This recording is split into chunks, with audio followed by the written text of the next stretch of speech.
गोपीजन वल्लभ गिरिवरधारी गोपीजन वल्लभ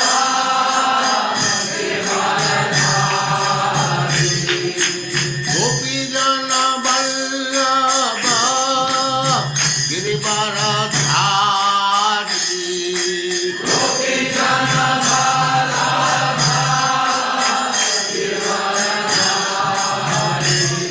जय राधा माधव कुंज बिहारी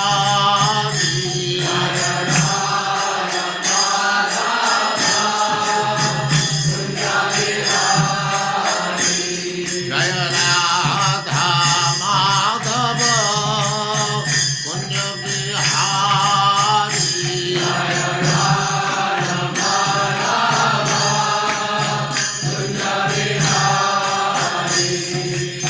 गोपीजन वल्लभ गिरिवरधारी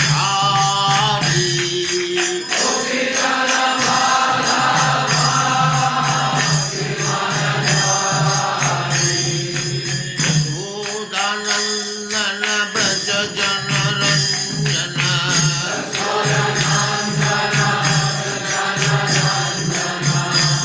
यशोदानंदन व्रज जनरंजन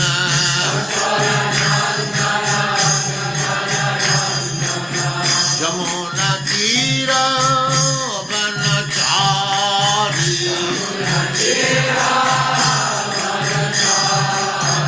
यमुना तीर वनचारी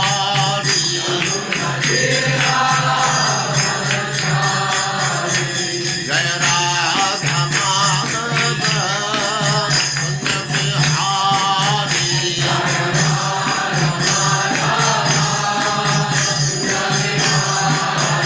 जय राधा माधव कुंज बिहारी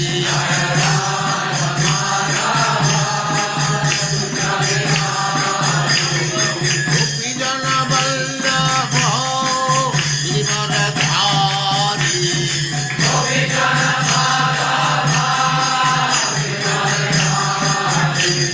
गोपीजन वल्लभ गिरिवरधारी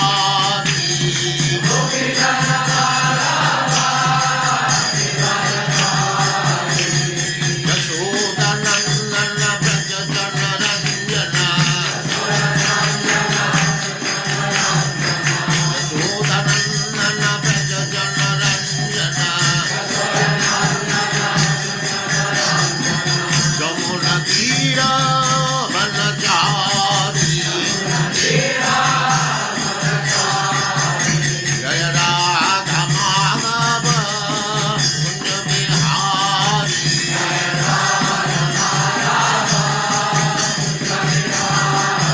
जय राधा माधव कुंज बिहारी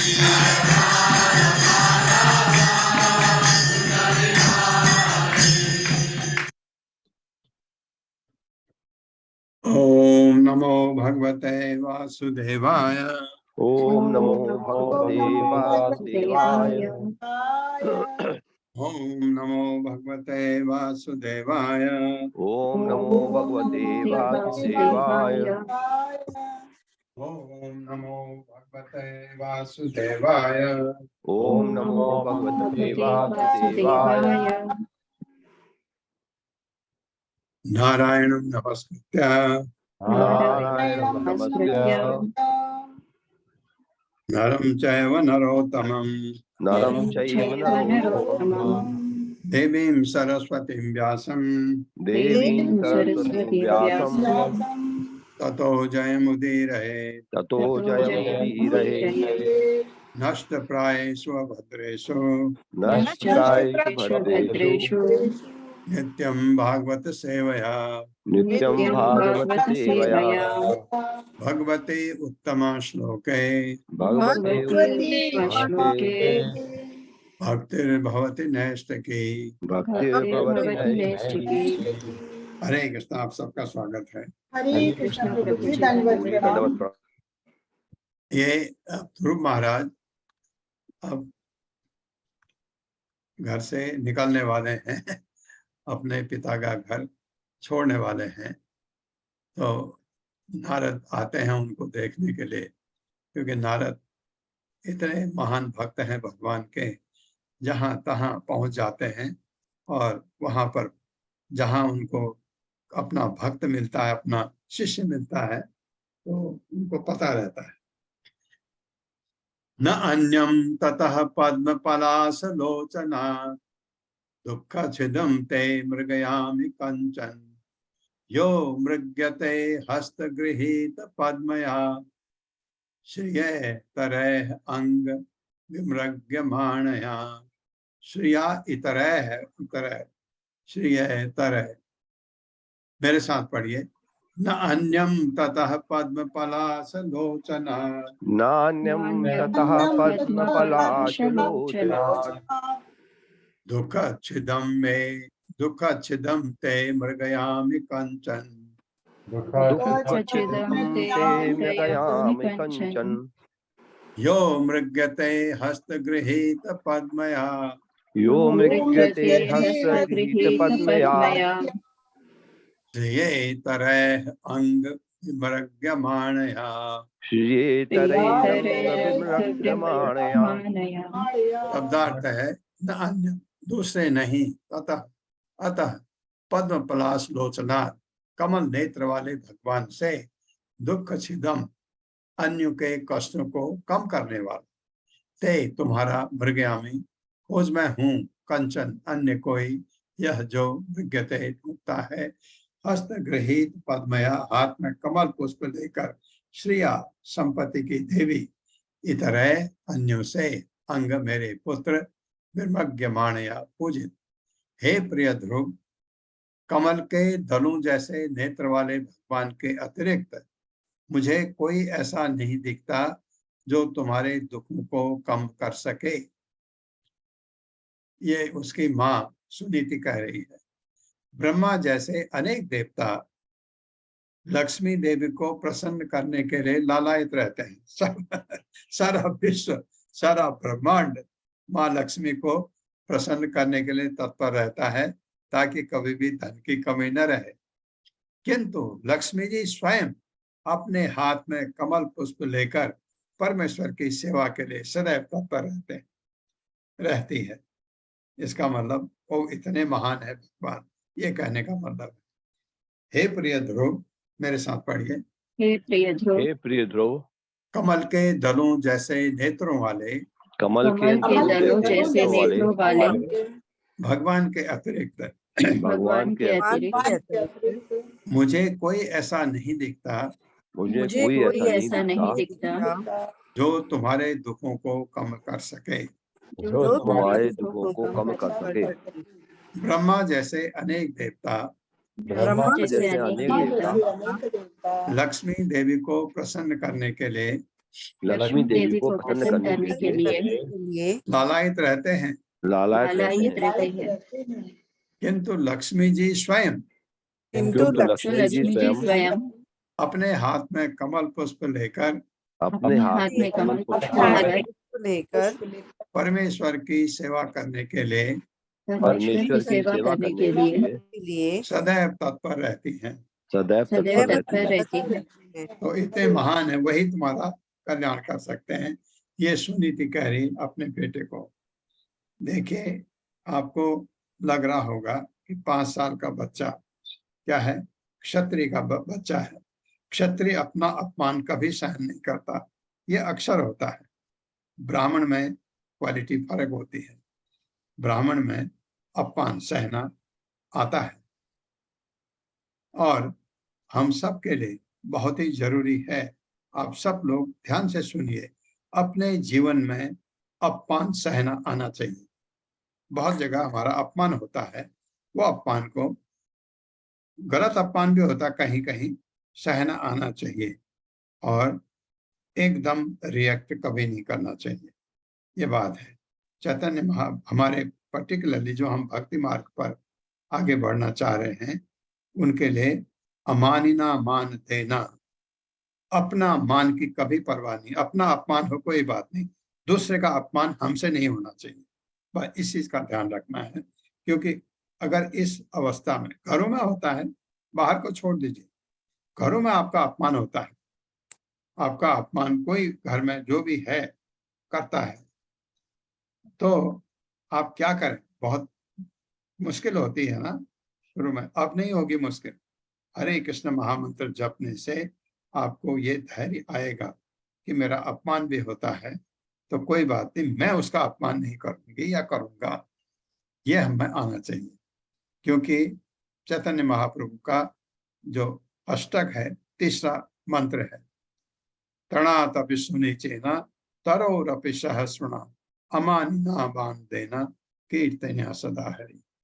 और पर्टिकुलरली ये जब हम भगवान का महामंत्र जपते हैं, भगवान का दिया हुआ, तो उस समय हम में कोई कड़वाहट होनी ही नहीं चाहिए। कभी हम बहुत दुखी होते हैं ना, दुखी, लेकिन आप दुखी हैं गुस्से में नहीं, अपने दुख को कम करते हुए, वो अपने आप कम हो जाएगा। अगर आप महामंत्र जपेंगे, आपका दुख कम हो जाएगा, क्योंकि हमको दुखी भी नहीं रहना है।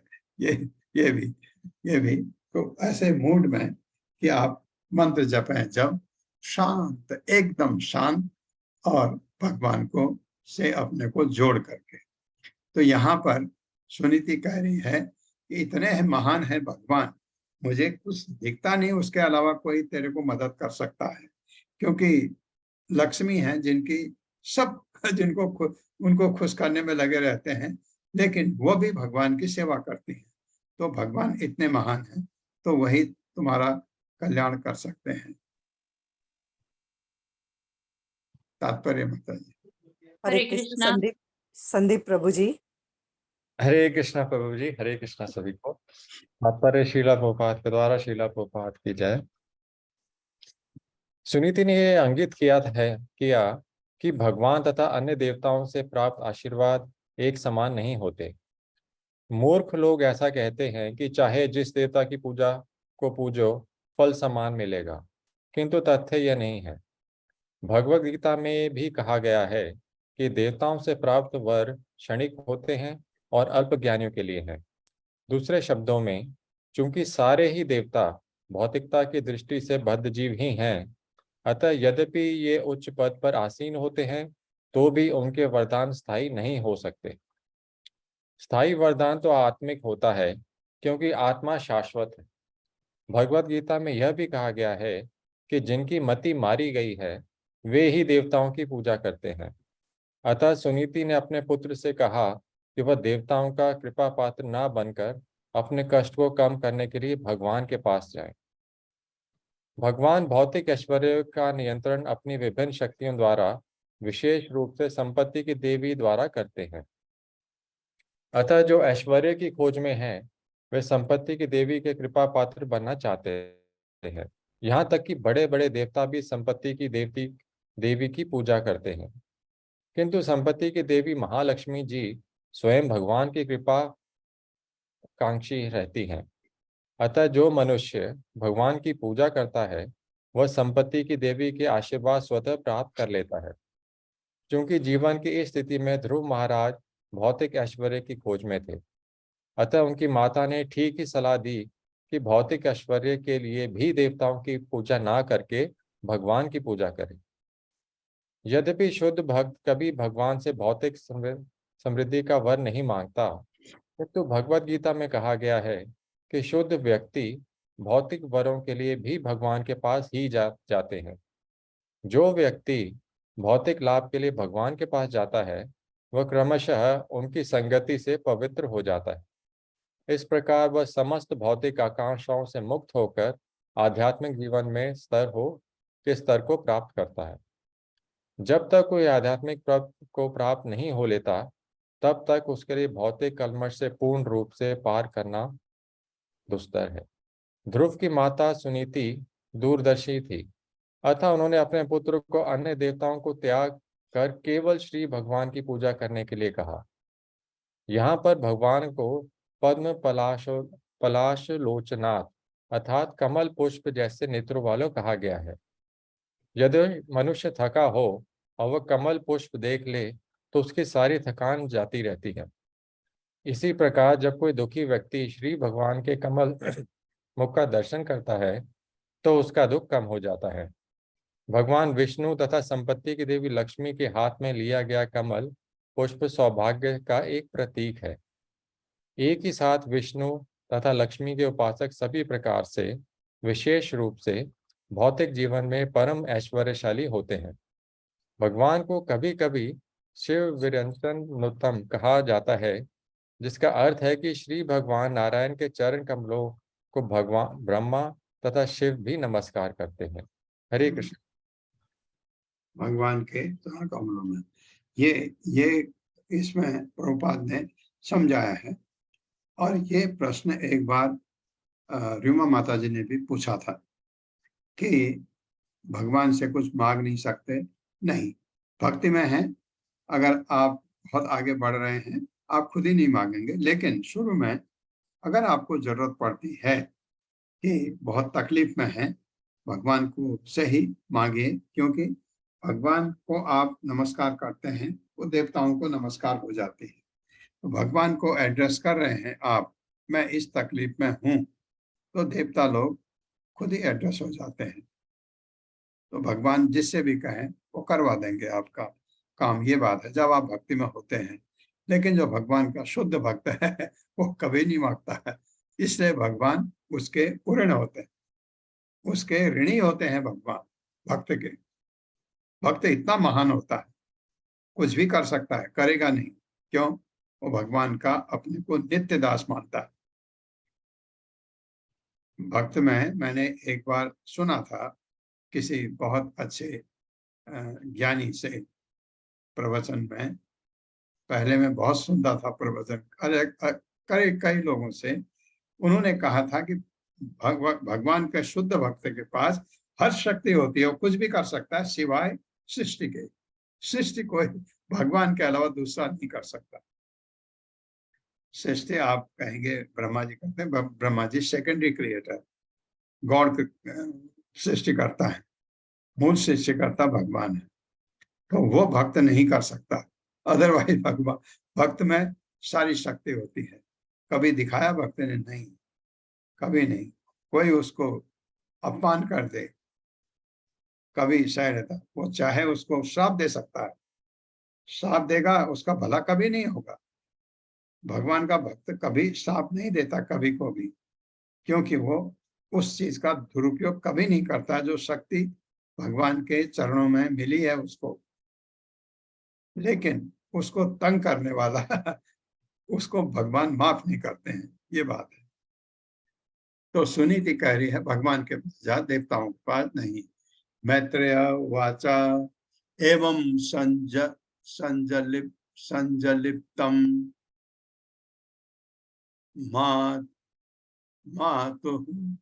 मातुर आकर्ण्य अर्थगमं वचः संयम्य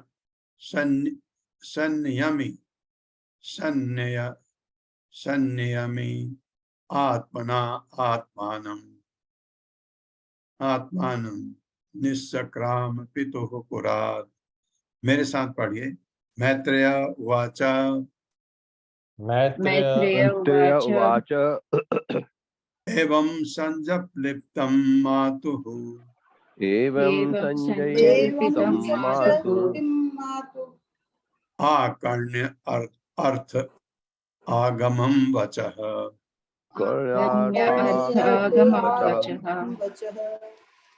मातुर है ना, मातुर, एक बार फिर पढ़िए। एवं संजलिप्तं मातुर, मातुर कहे या मातुः कहे एक ही बात। आकर्ण्य अर्थ आगमं वचः,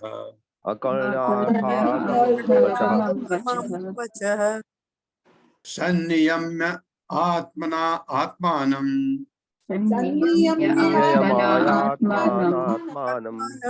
निष्क्राम पितुः पुरात्। निष्कामः पितुः पुरात्। मैत्रेय उवाच, मैत्रेय मुनि ने कहा, एवं इस प्रकार संजलिप्तम परस्पर बातें करते हुए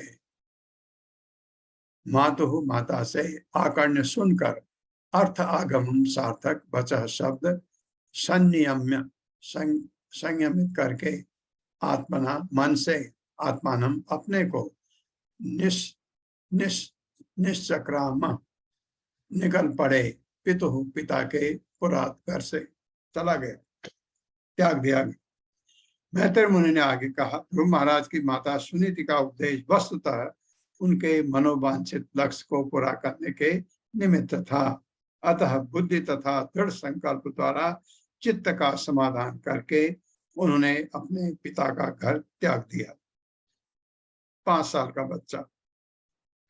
मेरे साथ पढ़े। मैत्रेय मुनि ने आगे कहा, मैत्रेय मुनि ने आगे कहा, ध्रुव महाराज की माता सुनीति का ध्रुव महाराज की माता सुनीति का उपदेश वस्तुतः उनके मनोवांछित लक्ष्य को पूरा करने के निमित्त था। अतः बुद्धि तथा दृढ़ संकल्प द्वारा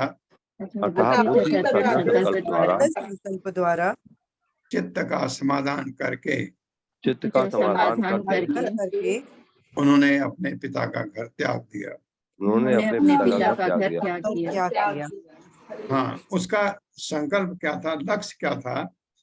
अपने पिताजी का जैसा राज्य, ताकि वो पिता की वो जो भी हुआ, आपको पता है, उसका अपमान हुआ, वो उसको बहुत छू गया। वो वही चाहा उसने। सुनीति ने भी चाहा बेटे को वही मिले। माँ है, सुनीति ने कभी ये नहीं चाहा मेरा बेटा बहुत बड़ा भक्त बने। ये उसका उद्देश्य था भी नहीं। तो ये बताया गया इसमें तात्पर्य। माता जी, हरे कृष्णा। रश्मि माता जी। हरे कृष्ण माता जी। हरे कृष्ण प्रभु के दंडवत प्रणाम। शील प्रपात की जय। शील प्रपात द्वारा तात्पर्य, माता तथा पुत्र दोनों का को कोप था कि ध्रुव महाराज का अपमान उनके विमाता द्वारा हुआ और उनके पिता ने उन पर कोई कार्यवाही नहीं की, किंतु कोरा कोप वृथा है, उसे कम करने का उपाय खोजना चाहिए। अतः माता तथा पुत्र दोनों ने भगवान की शरण में जाना उचित समझा, क्योंकि समस्त भौतिक समस्याओं का एकमात्र हल वही है। यहाँ ये सूचित किया गया है कि ध्रुव महाराज ने अपने पिता की राजधानी छोड़ दी और भगवान की खोज के लिए एकांत स्थान में चले गए। प्रहलाद महाराज का भी यही उद्देश्य है कि मन की शांति चाहने वालों को गृहस्थ जीवन के समस्त कल्मश से मुक्त होकर वन में जाकर भगवान की शरण ग्रहण करनी चाहिए। गौड़ी वैष्णवों के लिए ये वन वृंदा का वन या वृंदावन है। यदि मनुष्य वृंदावन में वृंदावनेश्वरी श्रीमती राधा रानी की शरण ग्रहण करता है तो निश्चय ही उसकी जीवन की सभी समस्याएं आसानी से हल हो जाती हैं। हरे कृष्ण। धन्यवाद। ये बहुत अच्छा कहा प्रभुपाद ने कि हमारे लिए जो वन है वो कौन सा है? वृंदावन। वृंदावन ऐसा तीर्थ है जहाँ पर आप तपस्या करें तो राधा रानी आपको आपके समस्याओं का हल कर देंगे। ये प्रभुपाद कह रहे हैं। अब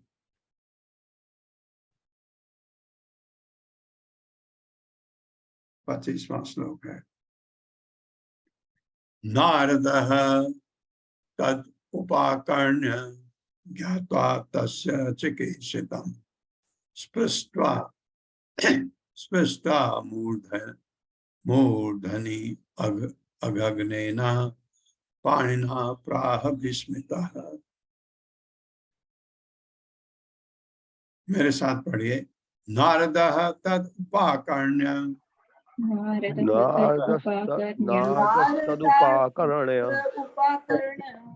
ज्ञात्वा तस्य चिकीर्षितम् स्पृष्ट्वा मूर्धनि अगग्नेन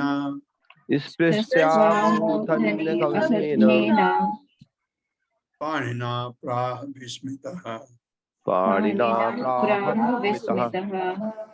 शब्दार्थ है, नारद मुनि ने तत् उपाकर्ण सुनकर ज्ञात्वा तथा जानकर तस्य उसका ध्रुव महाराज का चिकीर्षतम कार्यकलाप स्पर्श करके मूर्धनि सिर पर अगग्नेन समस्त पापों को भगाने वाला पाणिना हाथ से प्राह कहा विस्मित चकित होकर। कितना भाग्यवान है ध्रुव कि नारद का हाथ उसके सिर पर लग गया। हो गया कल्याण। नारद मुनि ने यह समाचार सुना और ध्रुव महाराज के समस्त कार्यकलापों को जानकर वे चकित रह गए। वे ध्रुव के पास आए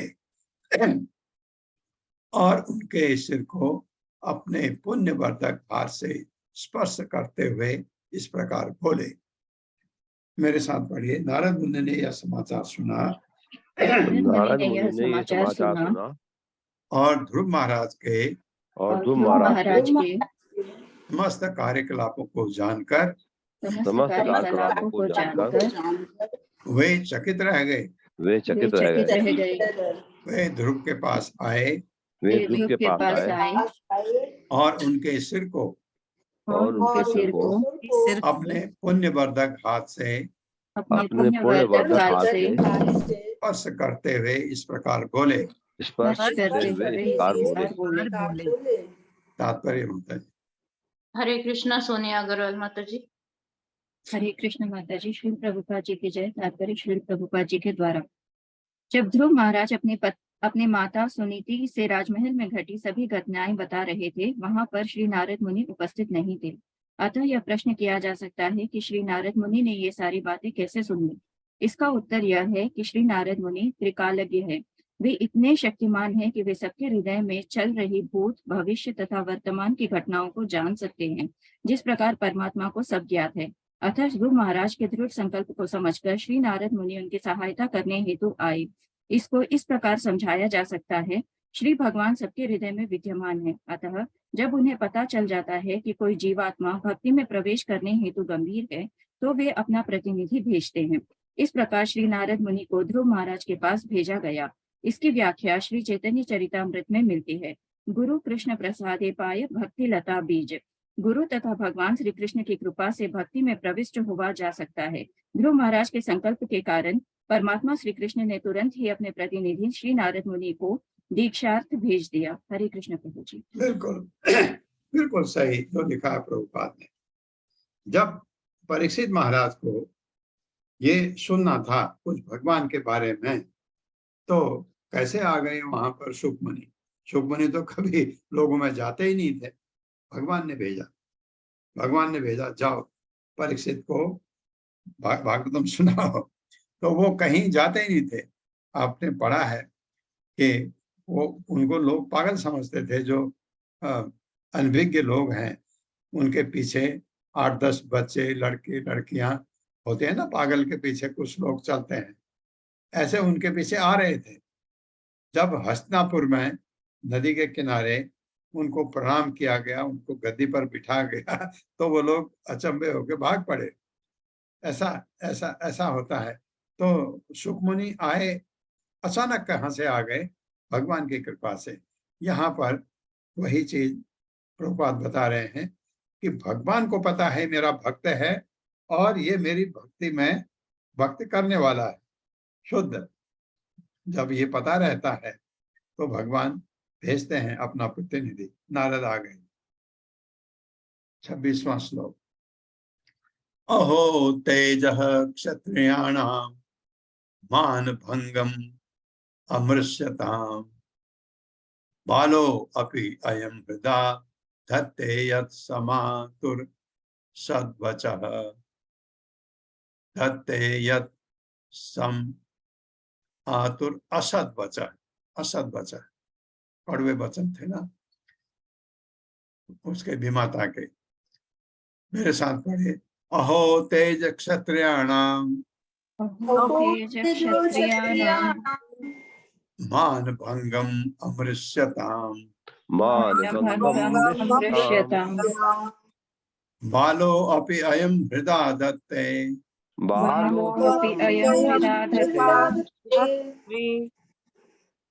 यत् समातुः असद यत् समातुर असद सद्वचः वचः यत् समातुर यत्समातु सद्वचः असद्वचः असद वच सत नहीं असद वचः है।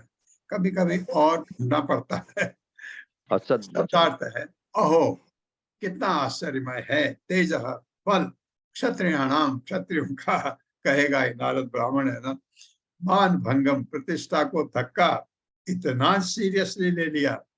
अमृतशताम सहन कर सकने में अक्षम बालः मात्र बालक अपि यद्यपि अयम यह हृदय में दत्ते कर लिया है यद जो समातु अपनी विमाता का असत अरुचिकर कटु वचन।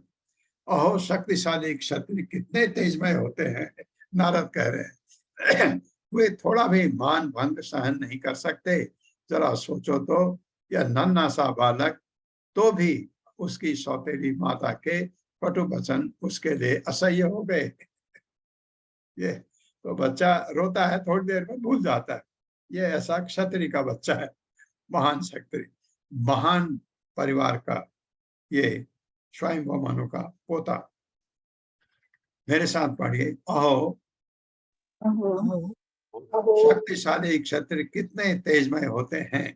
शक्तिशाली क्षत्रिय कितने तेजमय होते हैं। वे थोड़ा भी मान भंग सहन नहीं कर सकते। वे थोड़ा भी थोड़ा मान भी भंग सहन नहीं नहीं कर कर सकते। सकते। जरा सोचो तो जरा सोचो तो जरा सोचो तो यह नन्हा सा बालक है ये नन्हा सा बालक है तो भी उसकी सौतेली माँ के तो भी उसकी सौतेली माता के कटु वचन उसके लिए असह्य हो गए। कटु वचन उसके लिए असह्य हो गए। तात्पर्य माता जी। हरे कृष्णा पूनम अखिलेश कुमार माता जी। हरे कृष्णा माता जी। हरे कृष्णा प्रभु जी।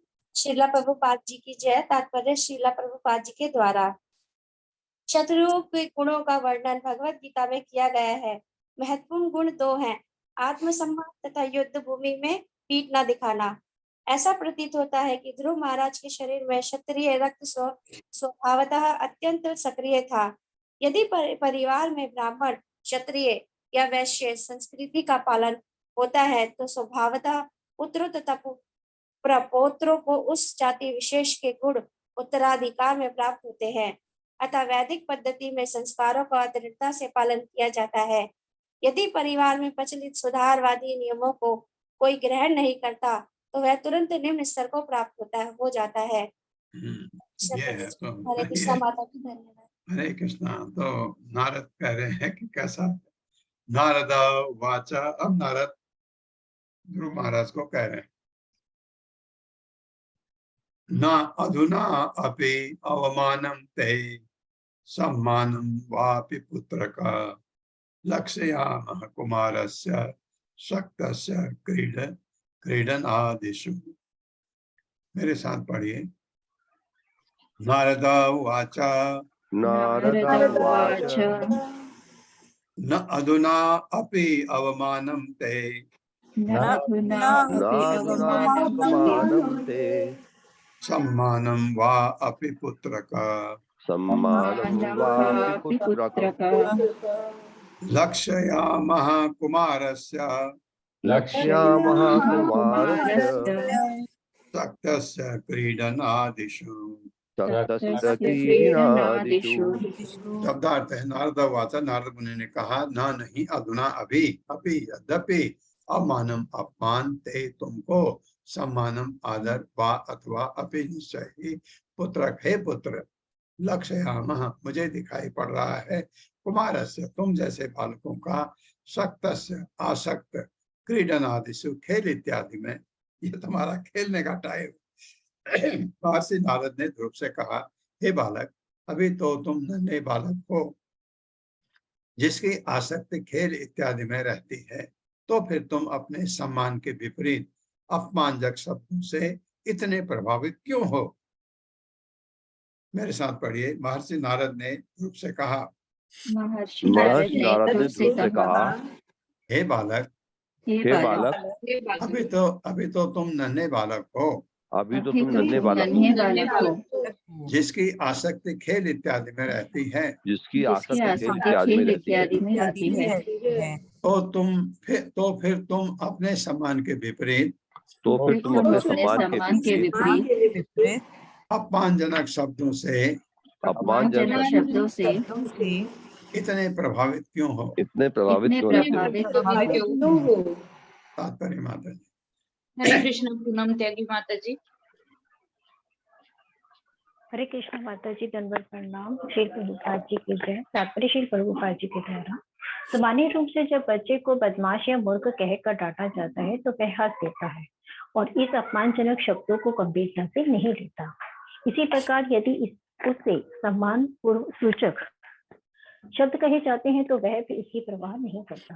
किंतु ध्रुव महाराज ने क्षत्रिय जो इतना प्रबल था कि वे अपनी विमाता द्वारा किए गए रंज मात्र अपमान को भी सहन नहीं कर पाए, क्योंकि इससे उनके क्षत्रिय सम्मान को धक्का लगा था। धन्यवाद प्रभु जी। ये सही बात है। जब आप बच्चों को कहते हैं कि अरे नालायक कहते हैं तो बच्चा कभी सीरियसली नहीं लेता।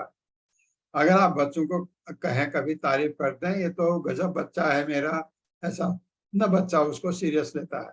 यहाँ पर परिस्थिति फर्क थी, यहाँ पर उसका अपमान हुआ था और वो अपमान पिता के सामने, वो अपमान अपने छोटे भाई के सामने, और जो कटु शब्द भी माता ने कहे, वो जो इसमें हम कहते हैं बच्चे को कभी सीरियसली नहीं लेता बच्चा, ये वो बात भले ही कोई बच्चा सीरियसली न ले, लेकिन वो अपमानित महसूस अवश्य करेगा जब बच्चे के साथ ऐसा व्यवहार होगा तो। लेकिन नारद कह रहे हैं, ये प्रभुपाद समझा रहे हैं, बच्चों में ये आदत विकल्पे विद्यमाने अपि नहीं असंतोष हेतवः पुंसो मोहमृते भिन्ना यत लोके निज कर्म भी। मेरे साथ पढ़िए, विकल्पे विद्यमाने अपि विकल्पे विद्यमाने नहीं असंतोष हेतवः न ह्यसंतोष हेतवः पुंसो मोहमृते भिन्ना पुंसो मोहमृते भिन्ना पुंसो मोहमृते भिन्ना मोहमृते भिन्ना यत लोके निज कर्म भी। यल्लोके निज कर्मभिः। शब्दार्थ है विकल्प अन्य उपाय विद्यमाने अपि रहने पर भी ना नहीं निश्चय ही असंतोष नाराजगी हेतु कारण उन सब मनुष्यों का मोहम ऋते मोहग्रस्त हुए बिना भिन्ना पृथक हुआ यत लोक के इस लोक में निज कर्म भी अपने कार्य से हे ध्रुव। अब नारद कह रहे हैं, यदि तुम समझते हो कि तुम्हारे आत्म सम्मान को ठेस पहुंची है तो भी तुम्हें असंतुष्ट होने का कोई कारण नहीं है। इस प्रकार का असंतोष माया का ही अन्य लक्षण है। प्रत्येक जीवात्मा अपने पूर्व कर्मों के अनुसार नियंत्रित होता है, अतः सुख तथा दुख भोगने के लिए नाना प्रकार के जीवन होते हैं। तो फिलॉसफी बता रहे हैं 5 साल के बच्चे को, हे ध्रुव यदि तुम समझते हो कि तुम्हारे आत्मसम्मान को ठेस पहुंची है, तुम्हारे आत्मसम्मान को ठेस पहुंची है, तो भी तुम्हें असंतुष्ट होने का कोई कारण नहीं है। तो भी तुम्हें असंतुष्ट होने का कोई कारण नहीं है। इस प्रकार का असंतोष माया का ही अन्य लक्षण है। इस प्रकार का असंतोष माया का ही अन्य लक्षण है। प्रत्येक जीवात्मा अपने पूर्व कर्म के अनुसार नियंत्रित होता है। अपने पूर्व कर्मों के अनुसार नियंत्रित होता है। अतः सुख तथा दुख भोगने के लिए नाना प्रकार के जीवन होते हैं। नाना प्रकार के जीवन होते हैं। हाँ, वह समझाना चाह रहे हैं कि ये ऐसा है कि बुरा लगा तुमको, लेकिन कोई बात नहीं, ये तुम्हारे कर्मों के फल समझ करके भूल जाओ, कर जाओ। तात्पर्य। हरे कृष्णा जी माता जी। हरे कृष्णा प्रभु जी, हरे कृष्णा सभी को। श्रीला प्रभुपाद की जय। तात्पर्य श्रीला प्रभुपाद जी के द्वारा। वेदों में कहा गया है कि जीवात्मा भौतिक संसर्ग से सर्वथा अदूषित तथा अप्रभावित रहता है। जीवात्मा को अपने पूर्व कर्मों के अनुसार भिन्न भिन्न प्रकार की भौतिक देह प्राप्त होती है, किंतु यदि कोई ये जान ले कि जीवित आत्मा के रूप में उसका सुख या दुख से कोई लगाव नहीं हो, तो उसे मुक्त पुरुष कहा जाता है। भगवत गीता 18.54 में इसकी पुष्टि हुई है। ब्रह्म भूता प्रसन्नात्मा। जब मनुष्य वास्तव में दिव्य पद पर आसीन होता है तो ना तो वह किसी वस्तु के लिए शोक करता है, ना इच्छा। नारद मुनि ने सर्वप्रथम ध्रुव महाराज को यह बताना चाहा कि अभी तो वह बालक है, उसे अपमान या सम्मान के शब्दों से इतना प्रभावित नहीं होना चाहिए, और यदि वह इतना आगे बढ़ चुका है कि अपमान अथवा सम्मान को समझने लगा है तो उसे उस ज्ञान का सदुपयोग अपने निजी जीवन में प्रयोग करके देखना चाहिए। उसे ये ज्ञात होना चाहिए कि मान या अपमान पूर्व कर्मों के द्वारा निर्धारित होते हैं, अतः मनुष्य को किसी भी परिस्थिति में दुखी या प्रसन्न नहीं होना चाहिए। हरे कृष्णा प्रभु जी। धन्यवाद माता जी। ये बहुत बड़ी बात, बच्चे के लिए बहुत बड़ी बात है। परितुष्टेत ततः तात तावन्मात्रेण पुरुषः दैवो अपसादितं यावत् वीक्षेश्वर गतिं बुधः। वीक्ष ईश्वरम या वीक्ष ईश्वर, मेरे साथ पढ़िए। परितुष्टेत ततः तात परितुष्येत तत्तात् तावन्मात्रेण पुरुषः तावन्मात्रेण पुरुषः दैवो अपसादितं यावत् दैवोपसादितं यावत् हाँ, दैवो अपसादितं या दैव उपसादितं यावत् वीक्षेश्वर गतिं बुधः। वीक्षेश्वरगतिं बुधः। शब्दार्थ है परितुष्येत, संतुष्ट रहना चाहिए, ततः अतः तात हे बालक, तावत तब तक, मात्रेण गुण, पुरुषः पुरुष, दैव भाग्य के, उपसादितम द्वारा प्रदत्त, यावत जब तक, वीक्ष देखकर, ईश्वर गतिम भगवान की विधि, बुधः बुद्धिमान मनुष्य। भगवान की गति बड़ी विचित्र है, नारद बता रहे हैं बच्चे को। बुद्धिमान मनुष्य को चाहिए कि वह इस गति को स्वीकार करे और अनुकूल तथा प्रतिकूल जो कुछ भी भगवान की इच्छा से सम्मुख आए उसे संतुष्ट हो। ये फिलॉसफी हो गई। अब वो बच्चा है, वो नहीं समझेगा इसको। मेरे साथ पढ़ी। भगवान की गति बड़ी विचित्र है। भगवान की गति बड़ी विचित्र है। बुद्धिमान मनुष्य को चाहिए कि बुद्धिमान मनुष्य को चाहिए कि वह इस गति को स्वीकार करे, वो इस गति को स्वीकार करे और अनुकूल तथा प्रतिकूल, और अनुकूल या प्रतिकूल जो कुछ भी भगवान की इच्छा से सम्मुख आए, जो कुछ भी भगवान की इच्छा से सम्मुख आए उससे संतुष्ट रहे। संतुष्ट रहे। हाँ, संतुष्ट न भी रहे तो हम जैसे होता है हमारे जीवन में, आप सुबह उठे, आप वैसे ही नॉर्मल काम करना चाहते हैं, कुछ चीजें प्रतिकूल आ जाती हैं, तो उसका हल ढूंढते हैं हम कि उससे असंतोष करने के बजाय कुछ ऐसा हल जिससे आपका असंतोष कम हो जाए। ये सोचा जाता है।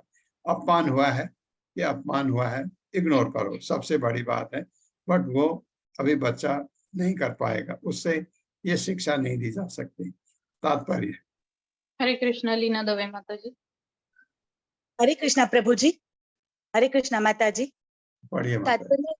तात्पर्य श्रील प्रभुपाद जी द्वारा। श्रील प्रभुपाद की जय।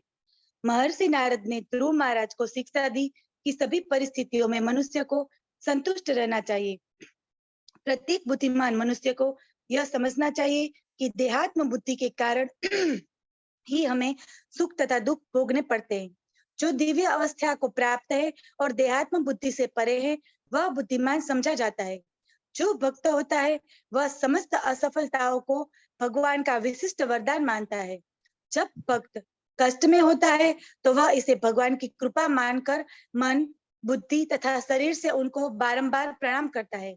अतः बुद्धिमान मनुष्य को ईश्वर की कृपा पर निर्भर रहते हुए सदैव संतुष्ट रहना चाहिए। हरे कृष्णा प्रभु जी। हरे कृष्णा माता जी, आज बहुत दिनों बाद आ रहे आप लगता है। जी प्रभु जी। ये बात बिल्कुल सही है, लेकिन ये बच्चे के लिए ये बात ठीक नहीं लग रही है। वास्तव में होता है, हमारे दुख भी आते हैं, सुख भी आते हैं, उनको हम पार करते हुए अपने अपने भक्ति में लगे रहते हैं। लेकिन बच्चा इस चीज को समझना थोड़ा मुश्किल लगता है। अथ मात्र उपदेशतेन उपदेश देकर, अथ मात्रा उपदिष्टेन योगेन अवरुरुत्ससि यत् प्रसादं स वै पुंसां दुराराध्यो मतो मम। मेरे साथ पढ़िए। अथ मात्रा उपदिष्टेन योगेन अवरुरुत्ससि यत् प्रसादं स वै पुंसां दुराराध्यो मतो मम। ये नारद कह रहे हैं उसको। अतः मात्रा, अपनी माता द्वारा उपदेश दिया जाकर योगेन योग ध्यान से अवरुरुत्ससि अपने को ऊपर उठाना चाहते हो, यत् प्रसादम जिसकी कृपा सह वह निश्चय पुंसाम जीवात्माओं का दुराराध्य करने में अत्यंत कठिन। बिल्कुल सही बात। मतः विचार मम, मेरा। इतने महान भक्त हैं नारद, कह रहे हैं बहुत कठिन है ये रास्ता। अब तुमने अपनी माता के उपदेश से भगवान की कृपा प्राप्त करने के लिए ध्यान की योग विधि पालन करने का निश्चय किया है, किंतु मेरे विचार से ऐसी तपस्या सामान्य व्यक्ति के लिए संभव नहीं है। भगवान को प्रसन्न कर पाना अत्यंत कठिन है। बिल्कुल सही बात है, बहुत ही कठिन मार्ग है, लेकिन चैतन्य महाप्रभु ने कलयुग में हम लोगों के लिए सरल बना दिया। मार्ग बहुत कठिन है, ध्रुव के टाइम पर बहुत कठिन था, अभी कठिन नहीं है। मेरे साथ पढ़िए। अब तुमने अपनी माता के उपदेश से भगवान की कृपा प्राप्त करने के लिए ध्यान की योग विधि पालन करने का निश्चय किया है।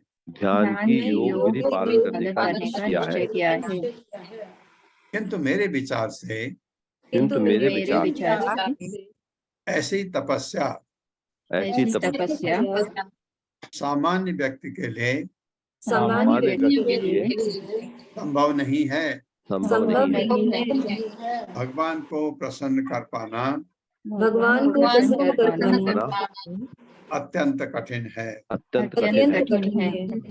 नारद ने बिल्कुल सही कहा, लेकिन अब हमको आगे पता लगेगा ध्रुव सामान्य नहीं था, सामान्य के लिए उन्होंने कहा ये बहुत कठिन है। तात्पर्य माता जी। हरे कृष्ण। वर्षा माता जी। हरे कृष्ण माता जी। हरे कृष्ण प्रभु जी, दंडवत प्रणाम। तात्पर्य श्रील प्रभुपाद द्वारा। श्रील प्रभुपाद की जय।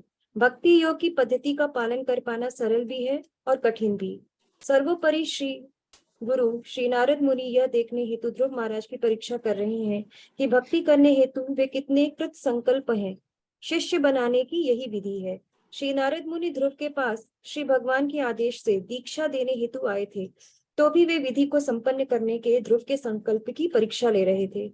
फिर भी यह सच है कि निष्ठावान व्यक्ति के लिए भक्ति अत्यंत सरल है, किंतु जो निष्ठावान एवं कृत संकल्प नहीं है उनके लिए यह अत्यंत कठिन विधि है। हरे कृष्ण प्रभु जी। यही चेक करना चाह रहे थे नारद, क्योंकि भक्ति हर एक के लिए संभव नहीं है। सबसे पहले तो श्रद्धा, किसकी भगवान पर श्रद्धा भी तो होनी चाहिए, तो उसके बाद फिर आगे कहानी बढ़ती है। ये अपना गुरु उसको चेक कर रहे हैं कि इसमें ऐसा है या नहीं है। 31वां श्लोक।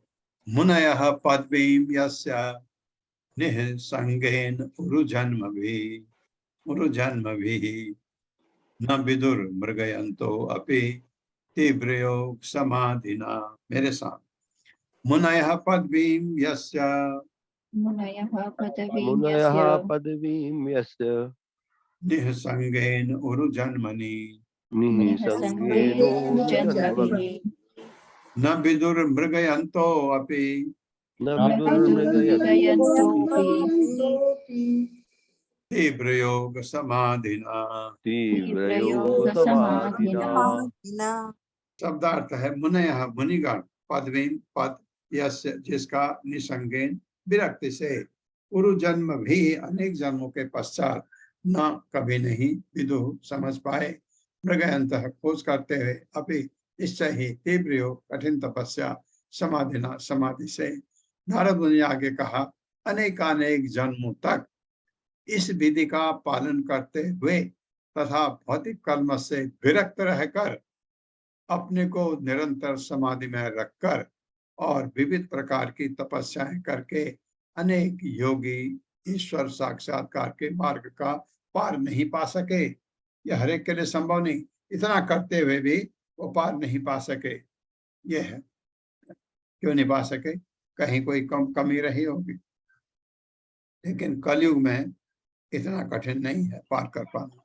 चैतन्य महाप्रभु ने कहा है।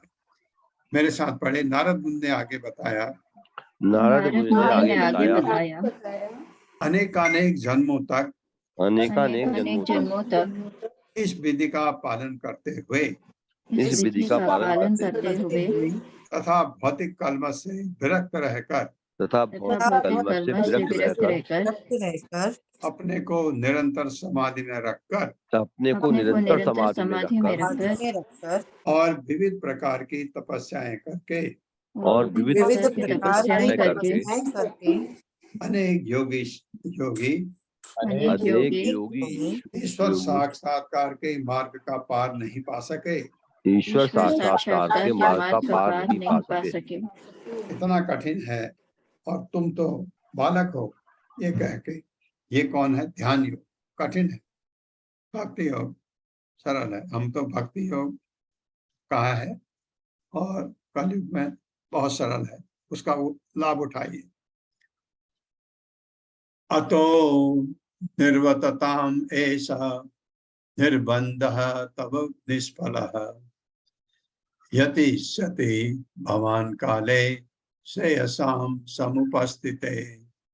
मेरे साथ पढ़िए, अतो निर्वतताम ऐसा निर्बंध तव निष्फलः यतिष्यति भवान काले श्रेयसाम समुपस्थिते। शब्दार्थ है, अतः इसलिए निर्वतताम, अपने को रोको। बिल्कुल सही रहा है। ऐसा यह निर्बंध संकल्प तब तुम्हारा निष्फल था।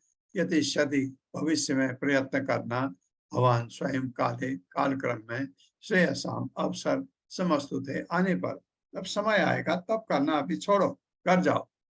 इसलिए हे बालक, तुम्हें इसके लिए प्रयत्न नहीं करना चाहिए। गुरु है, शिष्य को भांप रहा है, इसमें सफलता नहीं मिलने वाली। अच्छा हो कि तुम घर वापस जाओ। जब तुम बड़े हो जाओगे तो ईश्वर की कृपा से तुम्हें इन योग कर्मों के लिए अवसर मिलेगा। उसमें तुम यह कार्य पूरा करना। अभी तुम बहुत छोटे हो, अभी ये चीज छोड़ो। वैसे भी हर कोई ऐसा कहेगा, और नारद तो महान भक्त हैं भगवान के, और उसको देख भी रहे हैं कि ये 5 साल का बच्चा कैसे तपस्या कर सकता है। ये मेरे साथ पढ़िए, इसलिए हे बालक, तुम्हें इसके लिए प्रयत्न नहीं करना चाहिए। तुम्हें इसके लिए प्रयत्न नहीं करना चाहिए। इसमें सफलता नहीं मिलने वाली। इसमें सफलता नहीं मिलने वाली। अच्छा हो कि तुम घर वापस चले जाओ। अच्छा हो कि तुम घर वापस चले जाओ। जब तुम बड़े हो जाओगे तो ईश्वर की कृपा से तुम्हें इन योग कर्मों के लिए अवसर मिलेगा। इन योग कर्मों के लिए अवसर अवसर मिलेगा। मिलेगा। उस समय तुम यह कार्य पूरा करना। उस समय तुम ये कार्य पूरा करना। तात्पर्य। हरे कृष्णा सुषमा बत्रा माता जी।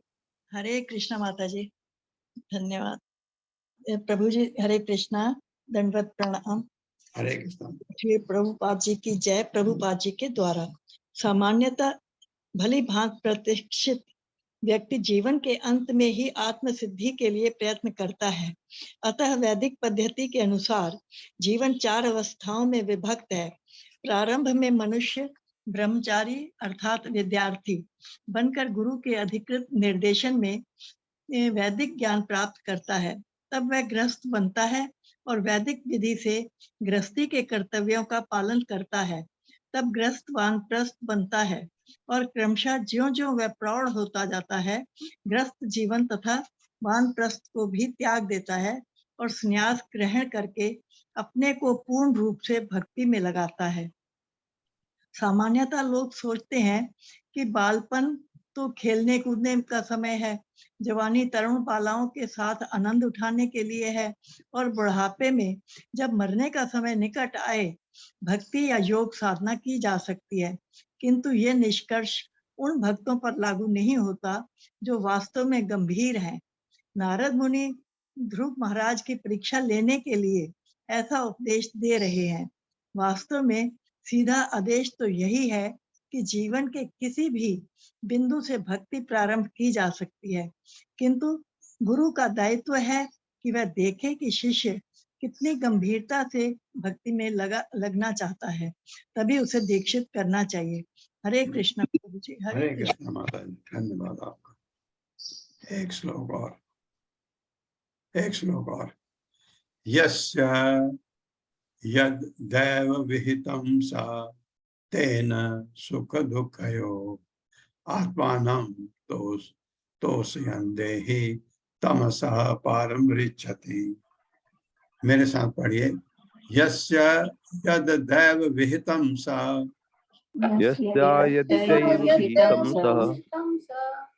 तेन सुख दुःखयोः आत्मानं तोषयन् देहि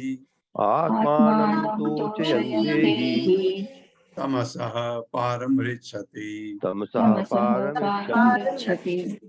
शब्दार्थ है यस्य कोई भी, यत जो दैव भाग्य से बेहतम बदा, सह वह व्यक्ति तेन उससे सुख दुखयो सुख अथवा दुख आत्मानम अपने आप को तोषयन संतुष्ट देहि आत्मा तमसः अंधकार के पारम दूसरी ओर रिच्छति पार हो जाता है। मनुष्य को चाहिए कि जीवन की किसी भी अवस्था में चाहे सुख हो या दुख, जो दैवी इच्छा भाग्य का द्वारा प्रदत्त है संतुष्ट रहे। ये हमारे लिए भी है संतुष्ट रहना चाहिए जो भी परिस्थितियां है। जो मनुष्य इस प्रकार टिका रहता है वह अज्ञान के अंधकार को बहुत सरलता से पार कर लेता है। नारद उपदेश दे रहे हैं, मेरे साथ पढ़े। मनुष्य को चाहिए कि जीवन की किसी भी अवस्था में चाहे सुख हो या दुख, जो दैवी इच्छा यानी भाग्य द्वारा प्रदत्त है, संतुष्ट रहे। जो मनुष्य इस प्रकार टिका रहता है वह अज्ञान के अंधकार को बहुत सरलता से पार कर लेता है।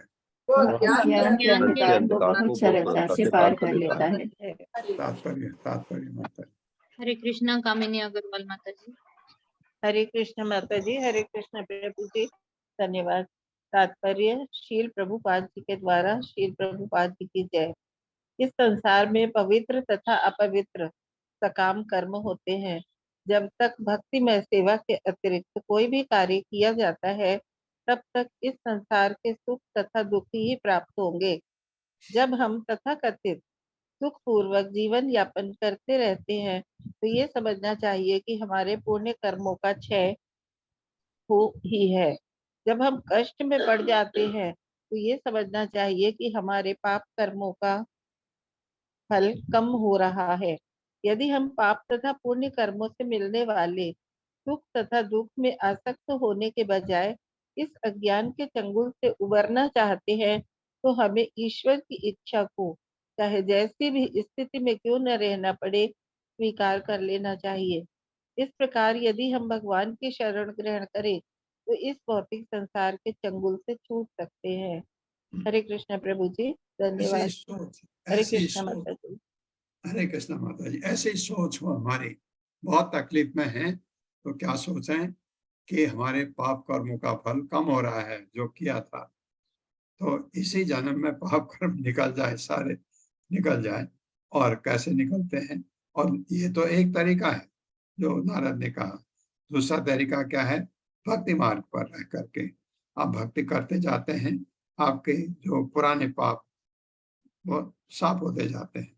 हाँ, जो अंकुरित होने बाकी हैं पाप, एक तो जो अंकुरित हो गए, प्रत्यक्ष मैनिफेस्ट हो रहे हैं, आपको लग रहा है कि आप तकलीफ में हैं, उससे ये कर्म है आपके। कुछ जो है अंकुरित हो चुके हैं, वो नहीं रुकने वाले हैं। मैं भक्ति में भी हूं तो भी वो कष्ट मुझे झेलने पड़ेंगे। उसके बाद जो अभी सुप्त अवस्था में हैं हमारे पुराने कर्म, वो अंकुरित नहीं होंगे अगर आप भक्ति कर रहे हैं। तो भक्ति तो इतनी बड़ी चीज है। ये नारद उपदेश दे रहे हैं एक बालक को जो भक्त नहीं है अभी, और उसको उसको परख भी रहे हैं कि ये भक्ति के लायक है भी नहीं, ये कर पाएगा नहीं कर पाएगा, क्योंकि नारद उपदेश देंगे उसको। अगर वो सोचेंगे कि ये भक्ति के लायक है तो उसको देंगे कि तुम ये करना ये कर पड़ेंगे। ओम अज्ञान तिम्रांधक्ष ज्ञानांजन शलाकया चक्षुरुन्मिलितं तस्मै श्री गुरवे नमः। नमो विष्णुपादाय कृष्णपृष्ठाय भूतले श्रीमते भक्तिवेदांत स्वामिनिति नामिने। नमस्ते सारस्वती देवे गौरवाणी प्रचारिणे निर्विशेष शून्यवादी पाश्चात्य देशतारिणे। जय हो श्री कृष्ण चैतन्य प्रभु नित्यानंद श्री अद्वैत गदाधर शिवासादि गौर भक्तवृंद। हरे कृष्णा कृष्ण कृष्ण हरे हरे, हरे राम राम राम हरे हरे।